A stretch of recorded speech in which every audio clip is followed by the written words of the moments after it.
Bonjour à tous et bienvenue pour une nouvelle vidéo de bricolage en apprenti.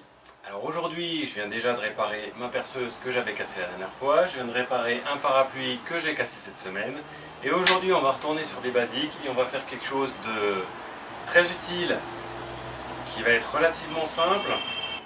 Aujourd'hui, on va utiliser la scie circulaire d'occasion que j'avais achetée pour l'utiliser uniquement en tant que moteur, et on va essayer d'en faire une scie sous table.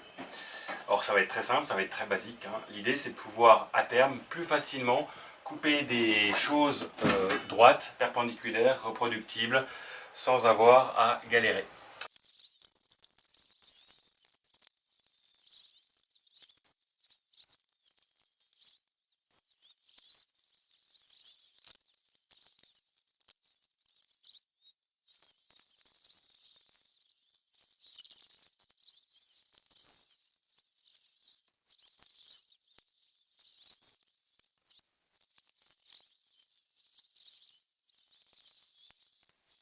Ce qu'on va faire, c'est qu'on va mettre une cale devant, une cale derrière et une cale sur le côté pour maintenir l'ensemble contre la plaque sans que ça bouge de manière latérale non plus. Et en fait, mieux que ça, ce qu'on va mettre, c'est qu'on va mettre une cale à chaque endroit qui est censé maintenir les choses à leur place. Une cale sur laquelle sera posée la cale de maintien verticale. On a mis une cale, deux cales, trois cales, et ce qu'on voit, c'est que rien ne bouge et on peut tranquillement soulever la planche. Donc on a maintenant les prémices d'une scie sous table. Rassurez-vous, elle n'est pas branchée. On a un couteau diviseur pour la sécurité ici, qui empêchera d'avoir un kickback de ce qu'on coupe. Alors quand on utilise une scie circulaire, on n'est jamais censé dépasser la lame, avec ses parties sensibles, les bras, la main, la tête, le jambe. Donc les mains, elles ne doivent jamais aller au-delà de cette zone ici, au-delà de cette zone ici. Jamais de ce côté-là, jamais jusqu'ici. On utilise toujours des pouces-bois. Et donc les éléments les plus importants pour la sécurité d'une scie circulaire, c'est le guide, le couteau diviseur qui sert à éviter le kickback. Le kickback, je rappelle, c'est quand une pièce de bois libre arrive, frôle la lame à l'arrière, et la lame à l'arrière, eh ben, elle risque d'encrocher sur le morceau de bois et de le catapulter vers l'avant, dans le ventre, admettons. Donc c'est pour ça qu'on se met toujours en écart par rapport à la lame, jamais face à la lame, jamais, toujours en écart. Le deuxième élément de sécurité, c'est le guide parallèle qui serait par exemple celui-là. Idéalement, le guide parallèle est parallèle à la lame, mais si jamais il n'était pas parallèle à la lame, il faut toujours qu'il soit légèrement plus large à l'arrière qu'à l'avant, comme ça on est sûr de ne pas favoriser le kickback. Ok, on aura des coupes qui ne sont pas parfaitement droites, mais on ne risque pas de se prendre des catapultes de bout de bois. Alors que s'il est légèrement écarté à l'avant plutôt qu'à l'arrière, le guide parallèle va repousser la pièce coupée vers l'arrière de la lame, ce qui pourrait provoquer un kickback. Donc bref, c'est pas pour rien que j'ai acheté cette scie circulaire d'occasion, je rappelle, à 20 €. D'une part, elle avait un couteau diviseur et d'autre part, elle a un réglage de plongeant qui est plutôt pas mal fait. Le seul truc qui lui manque pour faire une scie sous table, c'est un bouton qui lui permet de maintenir le fait de tourner en activité. Donc maintenant qu'on a ça, on va faire un premier essai à vide. Et ensuite, on va construire un guide parallèle.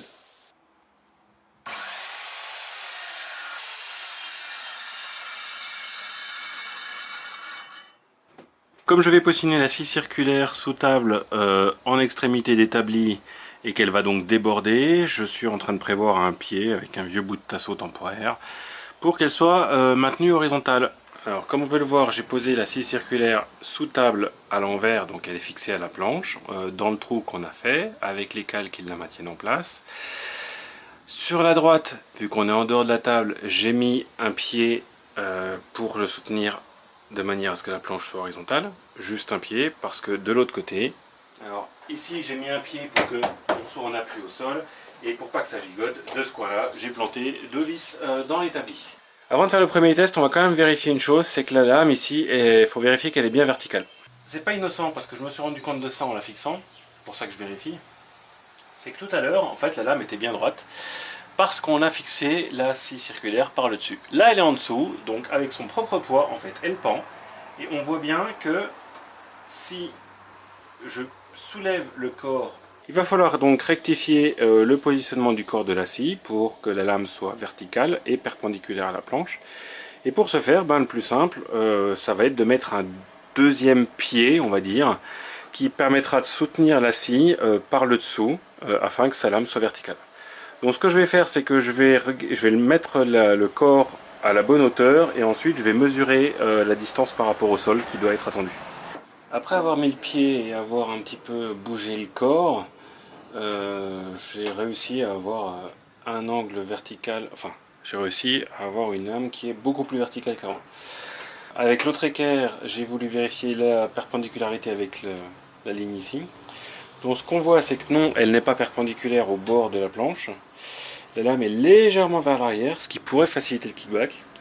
Donc on va faire un guide parallèle et l'idée ce sera de faire en sorte qu'il soit légèrement faux pour être dans la même parallélité que la lame. Et dans cette configuration là, avec une planche de mélaminé blanc de 18 mm d'épaisseur, on voit qu'on a 3,8 cm, ce qui est plutôt pas mal. Donc comme je le disais tout à l'heure, le seul défaut de ma scie circulaire d'occasion que j'ai acheté, c'est qu'elle n'a pas de bouton qui permet de verrouiller. Alors ce que j'ai fait, c'est que sur le bouton qui fait la sécurité, j'ai posé un carton et en entourant à la fois le manche, le bouton de la sécurité et la gâchette, j'ai mis des résans qui maintiennent l'ensemble en place. Ce qui fait que la scie circulaire sera allumée et éteinte par sa propre alimentation de courant. Donc actuellement c'est en branchant et en débranchant la prise. Ultérieurement, ce que je ferai sur le truc final, c'est que je mettrai un interrupteur à main. Donc on va pouvoir vérifier tout ça. La scie circulaire devrait démarrer simplement en branchant cette prise là, ce qui fait que dans un premier temps je vais identifier avec un bout de scotch spécifique d'une couleur, comme ça je serai sûr que c'est bien la scie circulaire qui sera branchée ou débranchée. Donc là elle devrait démarrer.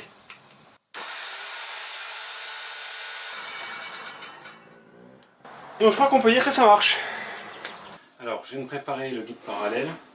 Donc j'ai pris une planche de bois de palette pour laquelle j'avais une des faces les plus lisses possibles, les plus rectilignes possibles.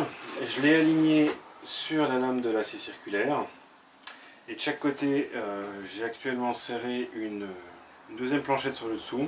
Alors, ce qui me permet d'avoir un guide parallèle et donc qui peut avancer et reculer en s'éloignant de la lame, tout en maintenant la parallélité avec la lame de la scie circulaire. Alors, j'ai fabriqué deux push-sticks.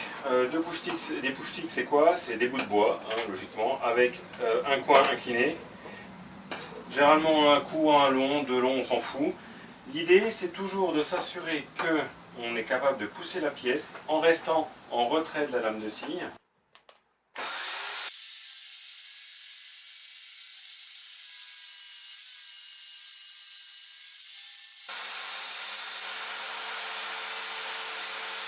À la fin, on a pu voir que la lamelle qu'on a découpée, elle s'est mise à glisser, puis elle a pu être catapultée. Donc là, c'était lent, c'était léger, mais ça permet de voir ce qui peut arriver. Alors pour terminer, on va faire quelques essais de plusieurs coupes. Donc